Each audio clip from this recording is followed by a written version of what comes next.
యోహాను 15:5 ద్రాక్షావల్లిని నేను, తీగెలు మీరు. ఎవడు నాయందు నిలిచియుండునో, నేను ఎవనియందు నిలిచి యుందునో వాడు బహుగా ఫలించును. నాకు వేరుగా ఉండి మీరేమియూ చేయలేరు. ఈ వాక్యం మన ఆత్మీయ జీవనంలో యేసుతో అనుసంధానంగా ఉండడంలో ప్రాముఖ్యతను సూచిస్తుంది. ద్రాక్షావల్లికి తీగలు ఎలా ఆధారపడి వాటి జీవనానికి మరియు ఫలప్రదతకు అవసరం అవుతాయో, మనము యేసుతో అనుసంధానంగా ఉండి ఆత్మీయ పోషణ మరియు వృద్ధిని పొందాలి.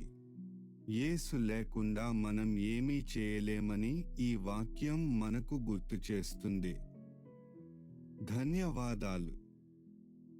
మీకు ఈ వీడియో నచ్చితే దయచేసి లైక్ చేయండి, షేర్ చేయండి, కామెంట్ చేయండి మరియు సబ్స్క్రైబ్ చేయండి.